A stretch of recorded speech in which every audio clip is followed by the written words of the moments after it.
And can you remember your first takeoff, and was it a performance takeoff? It wasn't. I do remember it. It was a normal takeoff, but I do remember I did a performance takeoff dual, and then I think on my second or third solo I did a performance takeoff, and it's like nothing you've ever experienced. It feels like you're going into outer space because you plug the burners in, you release the brakes, you accelerate, and you rotate at 130 knots, and you're rotating before the cable, which is less than 1,000 feet in. I'm gonna live it with you now. You rotate 60 degrees nose up, gear goes up. You've got to get the gear up because if you forget that, you're in trouble. 10-13 on, because also if you forget that, you're in trouble. And you have to get those things out of the way before you start just looking outside. And you're climbing, and you climb up to 5,000 feet, over rotate, keep the burners in to accelerate to 250. And as you over rotate, you are not at the end of the runway. Jesus. And you're already at 5,000 feet, which is why you've got to get the gear up and 10-13 on straight away, because if you forget it, you are behind the jet already. And it's just the most amazing feeling. Yeah. It really is. And what's very cool is I saw a video of it, and the noise is insane. You obviously don't feel it or hear it in the cockpit, but from outside, the noise is just intense. Yeah, yeah. And did it feel like a complete leap forward from the F3, both on performance and in the cockpit, for instance? Performance and the cockpit, the ergonomics, the fact that it's very clean, and you've got 3 coloured TV tabs compared to the F3. Those were huge differences. But back at the start of Typhoon, the weapons weren't maybe as well established as they had been on Tornado. So actually, the weapons integration maybe wasn't as forward as I thought it was going to be. So I think there were some aspects that were, and then some that weren't right at the start. And what year was this when you actually joined the Typhoon force? So the simulator was 2007, and then I first flew in 2009. So, and then your first squadron was 11? 11, so what was that like, and did it feel different from the F3 days? Well, there were... Yes, although obviously some of the pictures on the wall were the same. And what was lovely is that I did a fly past when the 11 Squadron handed over from Tornado to Typhoon.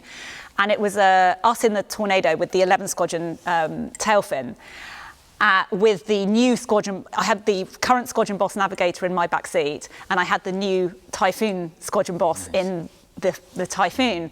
And when I first walked into the squadron, there was a photo of that. And I was like, oh, well, that's lovely, because I've got now a photo on the wall of me in the Tornado, but now I'm coming into the squadron as a Typhoon pilot. So that was lovely. It kind of made me feel at home. Yeah.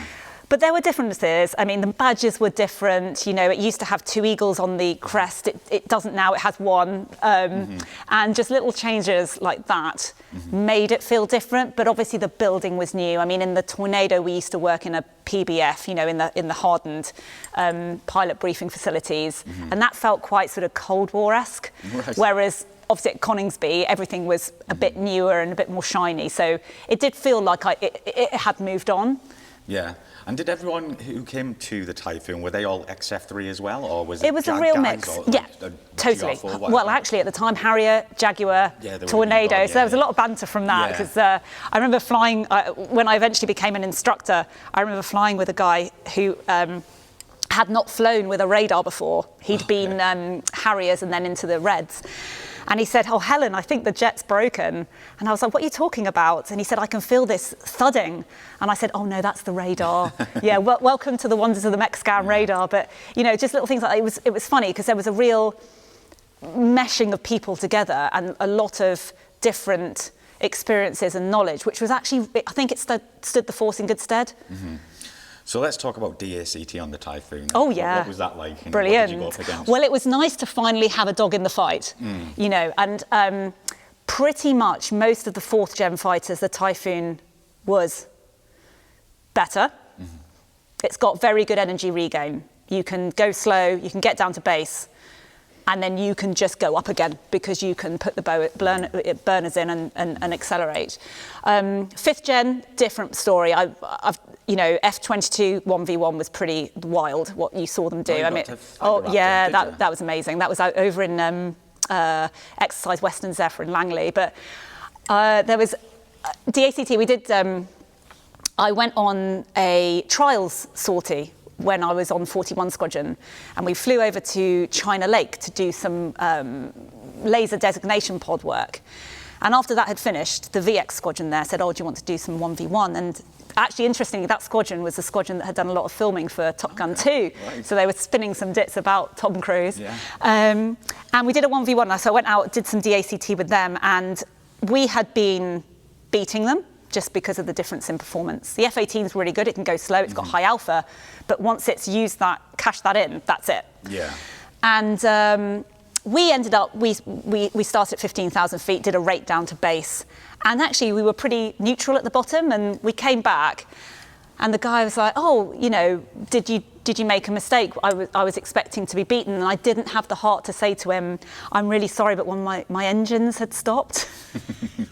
So actually, I was single engine at the time, and that's why I had to come home. Right. And you sort of saw his face drop, because I was like, oh, I'm sorry. Yeah. But I was actually fighting you single engine. Oh, and wow. that was not me. You know, it was all the jet. The jet's performance was incredible. Did you get to go up against the Rafale?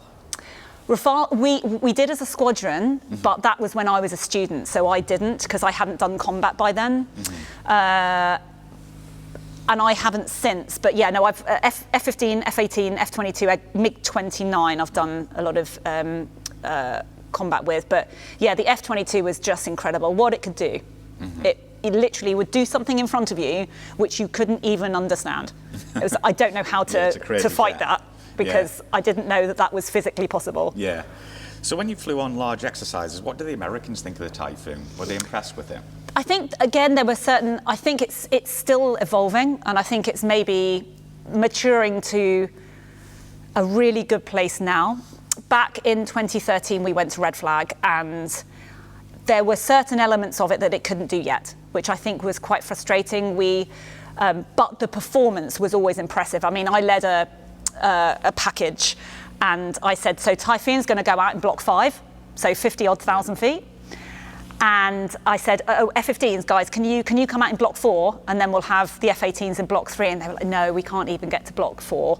So, and they could not believe that we could commit in block 5. Wow. And so there were certain aspects that were really, really good. And the defensive aid system they were really impressed with that.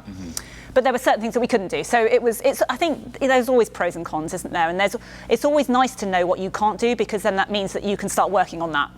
You know, I think. It wasn't great in the low speed handling, was it? Or was that? Low speed, I mean, it's not an alpha fighter. Yeah. You know, you could only pull a certain amount of alpha, but what was exceptional about it was then if you did put the blowers back in, you could then regain that energy. So as long as you hadn't got so slow that you were getting shot, you could almost always get yourself out of trouble.